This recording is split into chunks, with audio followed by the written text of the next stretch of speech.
dans le deuxième grand axe, les 3 règles à connaître et les preuves que les salafs ont compris les attributs selon leur sens apparent. Donc pour comprendre correctement les textes relatifs aux attributs d'Allah et éviter les déviations, il faut revenir à 3 règles fondamentales que les salafs ont toujours respectées. Ce sont elles qui permettent de rester dans la voie droite sans tomber dans l'exagération ni dans la négation. Et les 3 règles fondamentales pour comprendre les attributs sont les suivantes. La première, prendre le sens apparent sans interprétation. Deuxième, comprendre que ce sens apparent est voulu par le locuteur et compris par l'auditeur. Et enfin, c'est savoir que ce sens apparent n'implique ni ressemblance ni comparaison.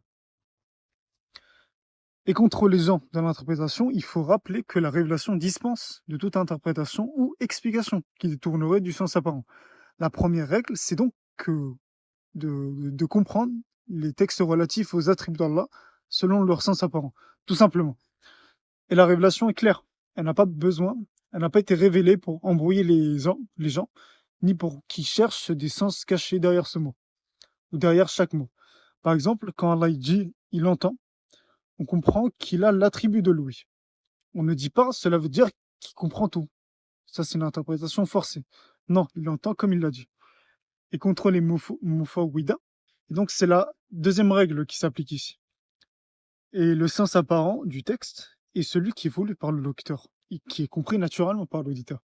Par principe et par définition, lorsqu'on utilise un mot dans une langue, on veut par là le sens que ce mot porte habituellement. Si on fait confiance à la personne qui parle, qu'on sait qu'elle ne ment pas, ne plaisante pas, et ne cherche pas un double sens, alors on comprend ses paroles dans le sens évident. C'est exactement pareil pour les textes. On prend le sens apparent sans le déformer, sans renvoyer le sens en Allah et sans le nier. Exemple, quand le prophète a dit « Notre Seigneur descend chaque nuit au ciel le plus bas », il n'a pas expliqué que ce n'était qu'une descente symbolique. Il a simplement affirmé, et les compagnons ont compris selon le sens évident, le sens apparent. Enfin, la troisième règle, c'est que le sens apparent des textes n'implique ni comparaison ni interprétation. Celui qui comprend ces textes selon leur sens clair doit simplement avoir à l'esprit 2 choses. Premièrement, connaître le sens des termes qui, quand on les mentionne, donc seuls, et deuxièmement, les comprendre leur sens dans les phrases où ils sont employés, donc en tenant compte du contexte. Et connaître une chose ne signifie pas connaître sa modalité. Ce sont 2 choses complètement différentes.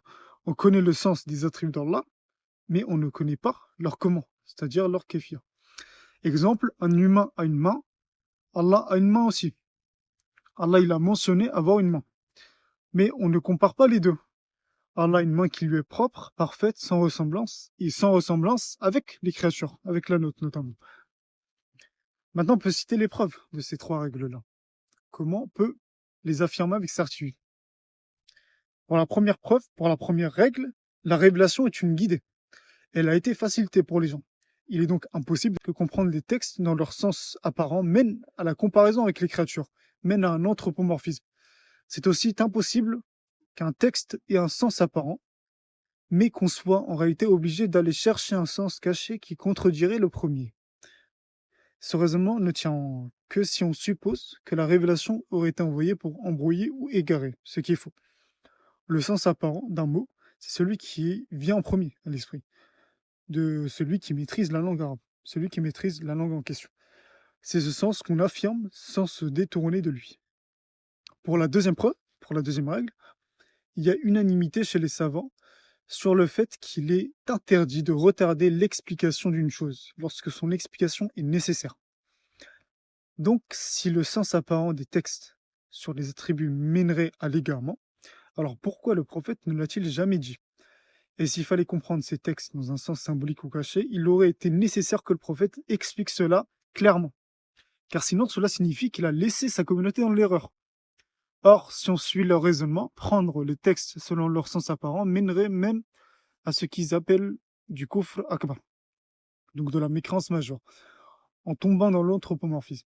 Pourtant, malgré ça, il n'existe aucun hadith dans lequel le prophète dit que ces textes doivent être compris dans un sens contraire à celui qui semble porter, donc le sens apparent.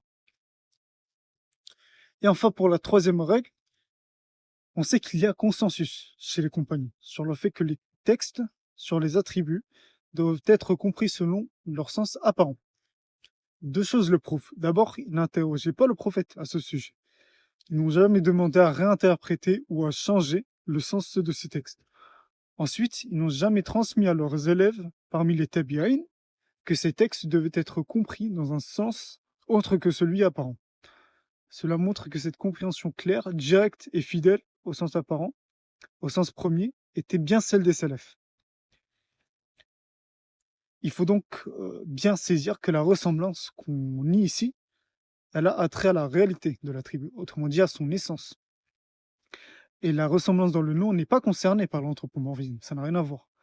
Comment pourrions-nous alors décrire notre Seigneur, décrire Allah, sans utiliser de termes connus de tous, qui s'utilisent déjà pour des créatures?